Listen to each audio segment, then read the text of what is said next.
당나귀가 이렇게 빈 우물에 빠졌습니다.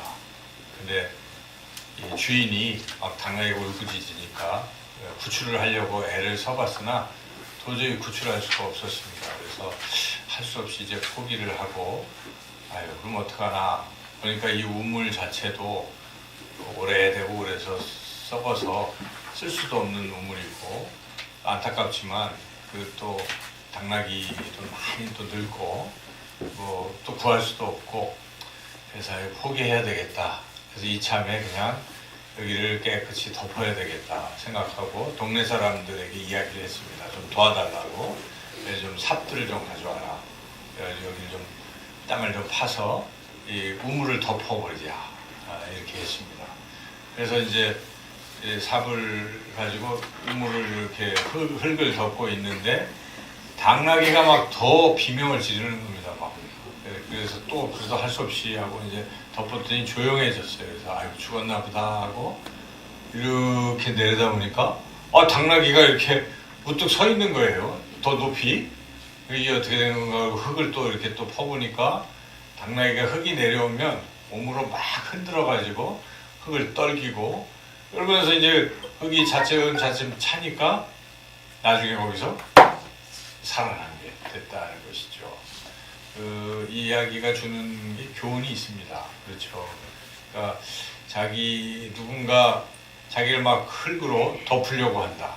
고난이 어떤 것이 나를 자꾸 덮으려고 할지라도 여러분이 정신 차리고 지혜롭게 인내심을 가지고 잘 헤쳐나가면 오히려 살아날 수 있는 길도 열린다는 겁니다. 이 문제가 자기 죽을 줄 알았는데 오히려 그렇게 해서 살아나게 됐잖아요. 그래서 우리에게 닥치는 이런 어려움, 고난이 꼭 나쁜 것만은 아니다. 잘 이걸 우리가 사용을 한다면 오히려 고난이 유익이 되는 줄로 믿습니다. 성경에도 시편에 고난이 내게 유익이라. 그분은 고난을 통해서 하나님의 말씀을 배울 수 있게 되었다. 이래서 고난이 유익이라고 그렇게 고백하기도 합니다. 여러분 이 누에 아시죠? 누에 이렇게 애벌레가 막 기어다니잖아요. 누에는 뭘 먹고 살아가나요? 뽕잎. 이 뽕잎은 당뇨에 좋습니다. 그래서 참 좋은 건데 이 누에가 이 뽕잎을 이렇게 갉아먹고 조그만 그 알 이렇게 해서 점점 벌레가 커지는 거예요. 그래서 성충이 되고 이제 이러면 그 다음에 뭘 합니까? 누에 입에서는 실이 나와요. 우리가 그걸 또 나중에 막 비단만 하고 그렇게 하잖아요. 실이 이렇게 나와서 자기 몸을 칭칭칭 감습니다. 그래서 그게 고치가 되는 거예요. 고치가 되면 시간이 이제 고치를 다 만들어 놓고 한 70일쯤 되면은 그 속에서 누에가 이제 소위 번데기. 여러분 번데기 먹잖아요. 먹는 분들도 있죠. 맛있잖아요. 고소하고 번데기가 되는 거예요. 근데 그걸로 끝나는 게 아니고 거기서부터 한 2주쯤 지나면 번데기가 됐던 것이 이제 나방이 되는 겁니다. 나방이 되는데 이 나방이 밖으로 나와야 되잖아요. 근데 입에서 이렇게 알칼리성 뭐 액체를 분비를 해가지고 끝에를 이렇게 계속 해갖고 그걸 몸으로 뚫고 결국 밖으로 나오게 됩니다. 그래서 이렇게 펄펄 나방으로 살아가게 되는 것이죠. 근데 만약 여러분들이 마음이 안타까워요. 이 나방이 얼마나 고통이 있을까? 이 고치 속에서. 나방을 위해서 내가 이 고치를 깨뜨려야지. 여러분들이 고치를 깨뜨리면 어떻게 될까요? 나방이 나오긴 나오는데 날지를 못한다는 거예요. 그래서 이 나방은 이 고치를 뚫고 막 하는 과정에서 막 이게 되는 거예요. 그래서 날 수 있게 된다. 그래서 이 고난이라는 것을 우리가 그냥 회피해버리고 겪지 않으려고 자꾸 하면 다음 단계로 갈 수가 없다는 것입니다. 여러분 어떤 우리가 영광이라는 것을 우리는 얻게 되잖아요. 그런데 영광을 얻기 전에는 뭐가 필요하다는 말입니까? 고난이 고난이 필요해요. 그래서 그런 말이 있어요. No cross, no crown. 이거는 no cross의 cross는 십자가, 고난을 말합니다. 크라운은 왕관, 면류관을 말하는 것이에요. 그래서 고난 없이 영광은 없다. 그래서 우리 막 공부하는 학생들이 그런 말 좋아하잖아요. 고난 없이 영광 없다고 써놓고 막 공부하잖아요. 인생이 그런 것입니다. 그래서 우리가 고난이 꼭 나쁘다 이렇게만 생각해서는 안 된다 하는 것입니다. 오히려 고난이 있어야 우리가 더 큰 영광을 얻게 된다. 그리고 그래서 이런 말을 한 사람도 있어요. 고난은 천국으로 인도하는 채찍이다. 그렇죠? 우리가 천국을 가야 되는데 고난이 없으면요 천국 못 가는 수가 많아요. 세상에 취해서 여러분 어떻게 살까요? 세상이 좋아요. 천국은 무슨 천국? 눈에 보이지도 않는 천국. 에이 이 땅에서 잘 먹고 잘 살고 끝내버려요. 그런데 이 고난이 있는 사람은 되게 좋은 거예요. 오히려 아유 너무 힘들어. 그럼 무슨 생각이 들까요? 하나님 나라를 소망하게 됩니다. 여기 힘들어도 현재의 고난은 장차 우리에게 다가올 영광과 좋게 비교할 수 없다. 이런 말씀이 막 생각이 나고 하나님 나라를 자꾸 소망하게 된다는 것입니다. 그래서 고난은 오히려 우리를 천국으로 인도하는 채찍과 같습니다. 그리고 우리 그리스도인들에게 있어서 고난은 패배가 아닙니다. 고난은 곧 다가올 영광에 대한 일종의 승리에 대한 전주곡이다. 여러분 그렇게 믿으시기를 축원합니다. 오늘 본문은 이렇게 고난이 필요한 것인데도 고난은 피하고 영광만 내가 얻겠다는 제자들의 안타까운 모습, 그리고 부활의 영광을 위해서는 십자가 고난이 반드시 필요하다는 것을 가르쳐 주시려는 하나님, 예수님의 그 모습이 아주 대조적으로 나타나 있는 그러한 말씀입니다. 그래서 우리가 본문을 좀 자세히 우리가 들여다보면서 이해를 해야 되겠습니다. 먼저 28절 말씀을 보십시오. 이 말씀을 하신 후, 이 말씀을 하신 후, 지금 예수님이시죠. 예수님이 이 말씀을 하신 후 제자들 3명을 데리고 산으로 갔는데 이건 이제 헐몬산을 말해요. 높은 산, 그 헐몬산에 가서 예수님이 이렇게 변화된 거예요. 영광스러운 모습으로 변화된 것이죠. 그래서 오늘 우리가 산상 변모주일로 지키고 있어요. 그 헐몬산에서 예수님께서 신령한 몸으로 흰 모습으로 아주 영광스러운 모습으로 변화된 이것을 우리가 생각하는 주일인데 이 예수님이 이렇게 아주 영광스러운 모습으로 변화되기 전에 무슨 말씀을 하셨는가 굉장히 중요한 거예요. 이 말씀을 이 말씀이 무엇인가? 그 앞에 있는 말씀이겠죠. 그 앞에 쭉 나오는 말씀 18절부터 27절에 있는 그러한 말씀인데 그 중에 핵심적인 말씀은 22절, 23절입니다. 한번 읽어보겠습니다. 이르시되 인자가 많은 고난을 받고 장로들과 대제사장들과 서기관들에게 버림받아 죽임을 당하고 제3일에 살아나야 하리라 하시고 또 무리에게 이르시되 아무든지 나를 따라오려거든 자기를 부인하고 날마다 제 십자가를 지고 나를 따를 것이니라. 이 말씀 하신 거예요. 그래서 지금 예수님은 제자들 훈련 다 시키시고 지금 마지막 단계에 와서 뭐 하고 계십니까? 제자들에게 지금 내가 이제 십자가를 지러 갈 텐데 하고 그 전에 이 얘기를 하는 거예요. 나는 십자가를 지고 가고 사흘 만에 부활할 것이니까 너희들도 내가 가는 이 길을 따라오려구나. 내 제자라면. 그래서 자기 십자가를 지고 따라와라. 그 말씀인데 자기 십자가가 뭐 멋있게 이렇게 폼나는 십자가를 지고 가는 게 아닙니다. 여기에 보면 그 뒤에 24절에 누구든지 제 목숨을 구원하고자 하면 이럴 거. 이거는 생명 걸라는 뜻입니다. 생명 걸고 나를 따라오라는 주님의 이러한 말씀이죠. 이 말씀을 하시고 지금 영광스러운 것을 보여주신 것입니다. 그래서 제자들에게 이런 영광스러운 것을 너희들은 얻게 될 것이다. 그런데 이거 얻기 전에 뭐가 필요하다는 것입니까? 십자가의 고난과 죽음이 필요하다 하는 것을 지금 제자들에게 알게 하시는 것이죠. 그래서 이 지금 여기에 보면 우리 예수님 막 변화되고 있는데 누가 나타났습니까? 두 사람이 나타났습니다. 30절에 보니까 누굽니까? 모세와 엘리야예요. 모세와 엘리야는, 모세는 당시에 율법, 법, 십계명, 이 율법을 대표하는 사람입니다. 엘리야는 선지자예요. 선지자.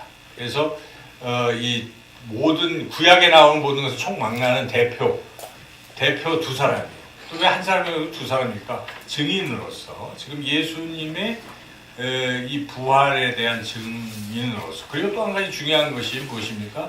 십자가의 증인으로 또한 이들이 있다는 것입니다. 이들이 한 말씀이 참 특이하잖아요. 이들이 나타나서 무슨 말씀을 하고 있는지 31절 읽어보겠습니다. 영광 중에 나타나서 장차 예수께서 예루살렘에서 별세하실 것을 말하시니, 별세, 돌아가실 것, 십자가에서 죽으실 것을 이야기하고 있다는 것입니다. 그래서 지금 산상 변모 사건 속에서 이들이 하고 있는 얘기가 뭐예요?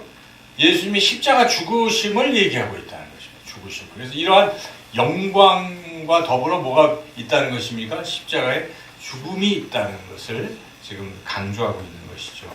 그런데 이러한 사실에 대해서 제자들의 반응이 어떤가를 우리가 또 보면, 제자들은 정말 우리가 이해하기 힘들 정도로 참 한심한 이런 모습을 보여주고 있죠. 뭐 하고 있습니까? 이들은 졸고 있어요. 이런 영광스러운 또는 이 중요한 십자가의 이런 교훈을 주고 계심에도 불구하고 32절 한번 읽어보겠습니다. 베드로와 및 함께 있는 자들이 깊이 졸다가 온전히 깨어나 예수의 영광과 및 함께 선 두 사람을 보더니, 지금 깊이 졸고 있어요. 우리 예수님은 29절에 보니까 기도하시다가 이렇게 변모가 되고 이러는데, 기도는커녕 졸고 있는 거예요. 제자들은 졸다가 깨나 보니까 지금 뭐가 보여요? 영광이 보여요. 근데 그 전에 예수님이 하신 십자가 이야기는 다 잊어버렸어요. 고난은 다 잊어버리고 뭐만 보고 있어요?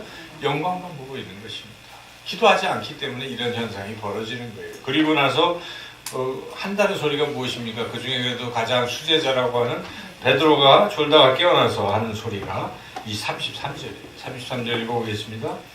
두 사람이 떠날 때 베드로가 예수께 여짜오되, 주여, 우리가 여기 있는 것이 좋사오니 우리가 초막셋을 짓되 하나는 주를 위하여, 하나는 모세를 위하여, 하나는 엘리야를 위하여 하사이다 하되 자기가 하는 말을 자기도 알지 못하더라. 근데 지금 이 핵심적인 진리를 모르고 딴소리만 하고 있는 거예요. 영광만 생각하고 여기가 좋습니다.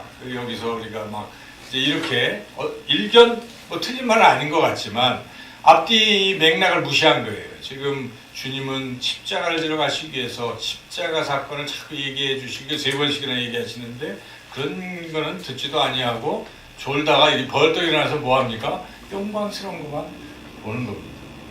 그랬더니 하도 답답하잖아요. 이 상황이.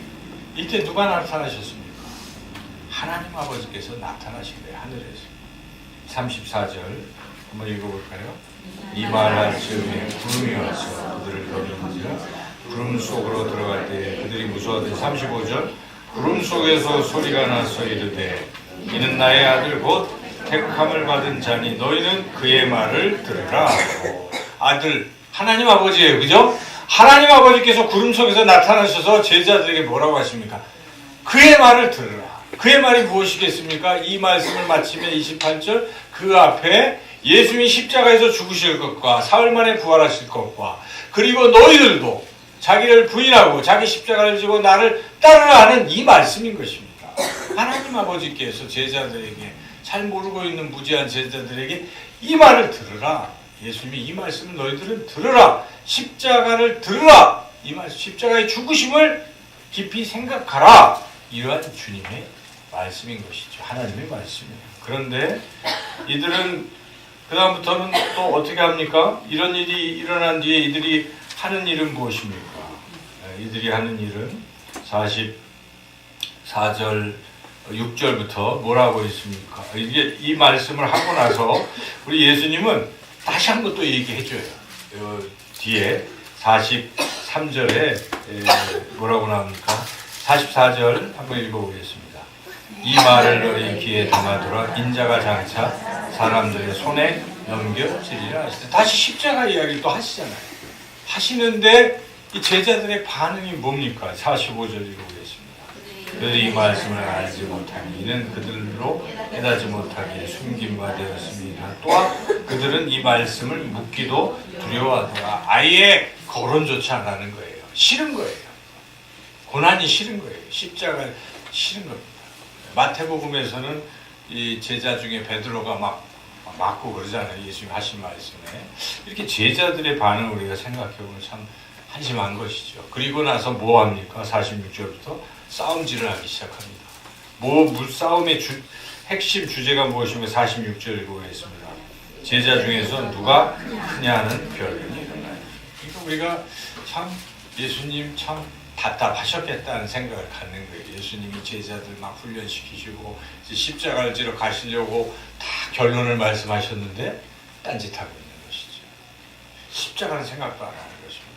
오직 이들은 뭐만 생각해요? 영광만 생각해요. 그러니까 십자가는 빼고 영광만 생각하고 있다 하는 것입니다. 이 말씀을 통해서 하나님께서 우리에게 깨닫게 하시려는 것이 무엇입니까? 어찌 보면 오늘날 교회가 자칫 십자가는 생각하지 않고 영광만을 생각하고 있지 않느냐 하는 그런 말씀입니다. 이것은 교회 역사 속에서 숱하게 일어났던 일들이기도 해요. 여러분 이렇게 이제 교회가 성립이 되잖아요. 예수님 이제 부활 승천하시고 제자들이 복음을 전해서 초대교회가 사도행전에 보니까 막 교회가 성장하고 전도가 돼서 그 안디옥을 중심으로 저쪽에 아시아 또 유럽 막 복음이 전파되잖아요. 이렇게 전파됐어요. 그래서 초대교회가 이렇게 쭉 하다가 드디어 어디까지 복음이 전파됐습니까? 바울이 로마에도 가야 되겠다 하면서 로마에 복음을 전했습니다. 그래서 로마에 당시 세상의 모든 권력을 잡고 있는 로마가 복음이 들어왔어요. 근데 들어왔을 때 로마 정부가 어떻게 했습니까? 야, 우리가 예수님 믿자 했습니까? 예수님 믿는 사람을 죽이기 시작했습니다. 그 중에 네로 황제는 어떻게 했습니까? 자기의 잘못을 덮으려고 불을 질러가지고 이게 기독교인들이 불질렀다 하고 그참에 기독교인들을 막 박해하는 거예요. 기독교인들은 어디로 갑니까? 숨고 카타캄 동굴에 가서 다 목숨 내걸고 있어요. 그때 당시 초대교회 교인들은 내가 예수님을 믿는다고 얘기하는 것은 그 죽음이에요. 그래서 예수님을 시인하는 것은요, 이것은 굉장한 결단이 없이는 할 수 없는 그런 상황이에요. 그래서 그때 당시 한 300년까지는 그렇게 초대교회가 박해, 고난을 받고 지냈다는 것입니다. 그런데 여러분 놀라운 일은 바로 그러한 고난을 통해서 교회는 정말 진실되게 아름답게 잘 성장한 것입니다. 그렇게 성장을 했어요.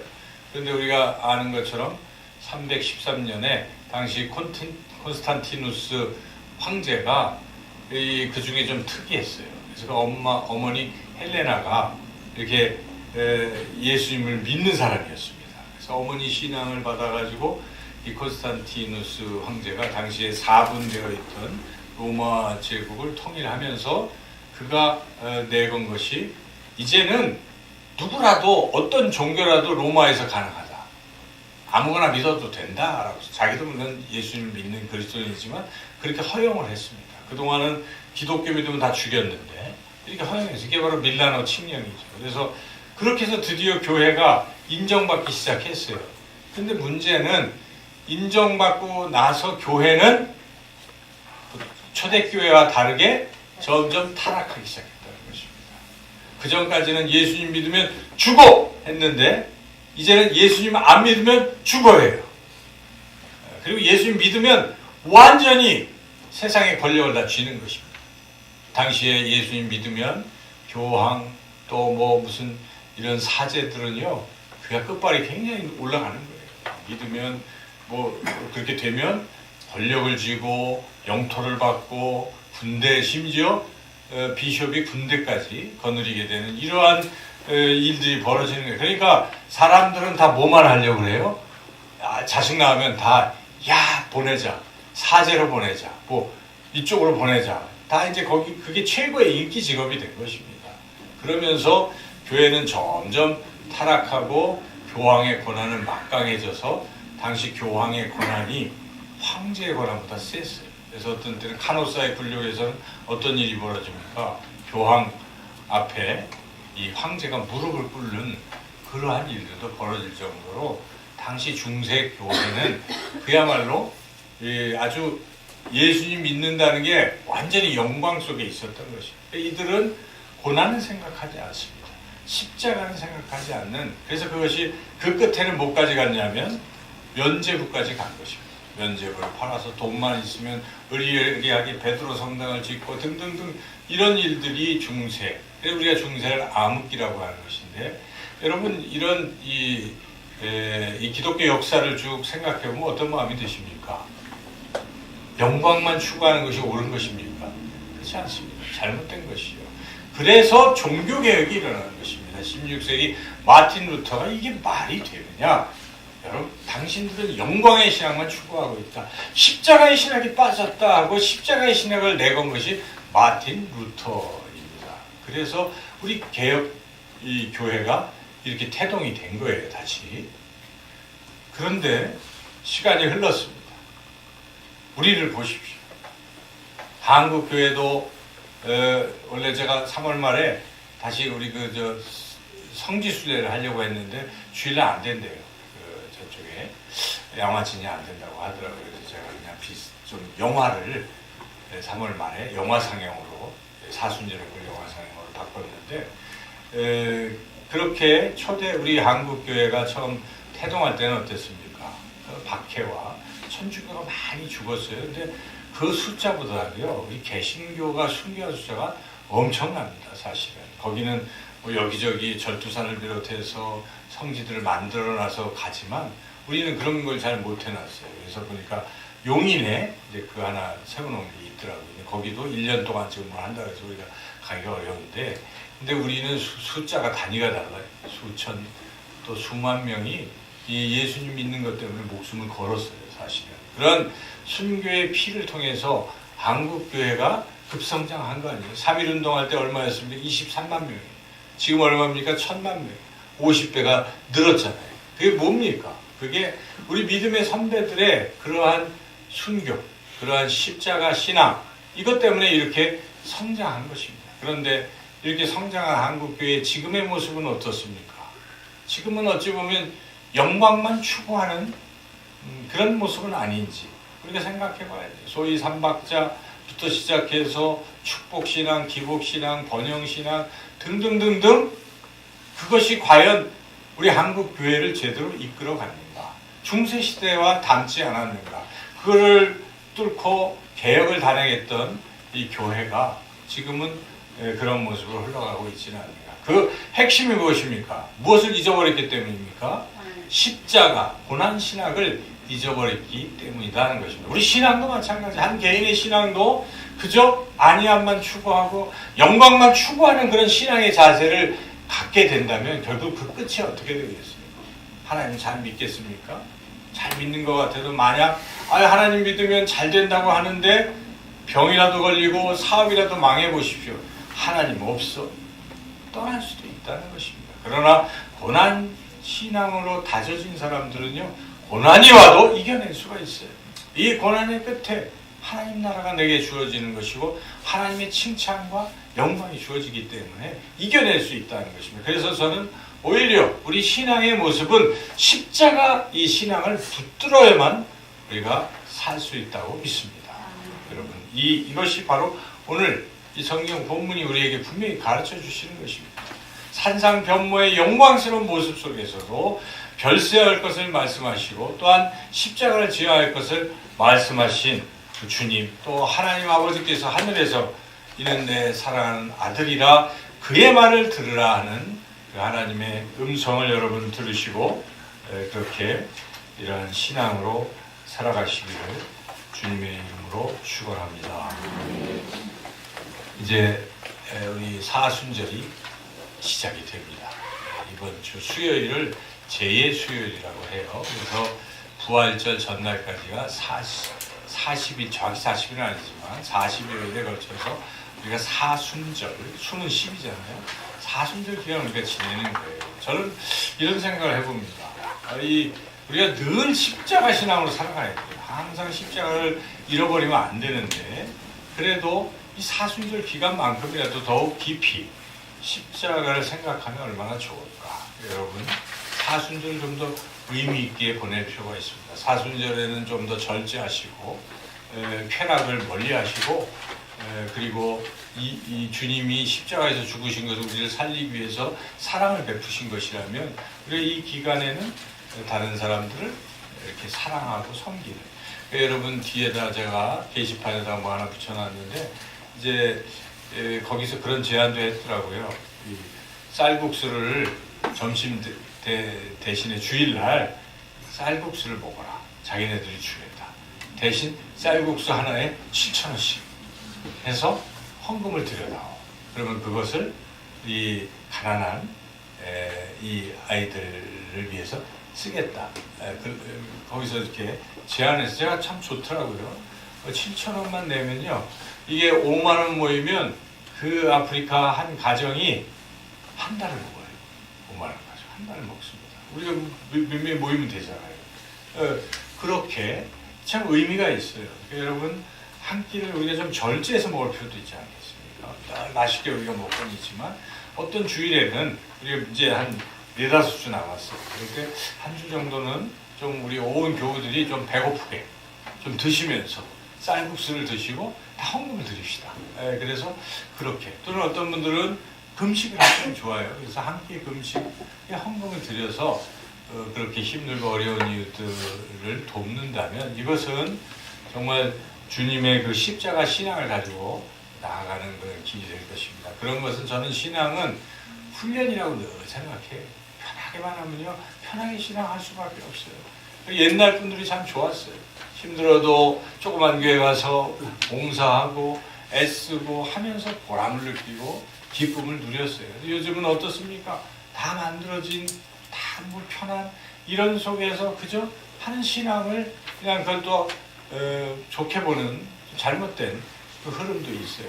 그래갖고는 우리 신앙의 훈련이 안 됩니다. 여러분 이런 사순절 기간이라도 일부러 고난을 자원한 주님은 우리를 위해서 고난을 자원하셨습니다.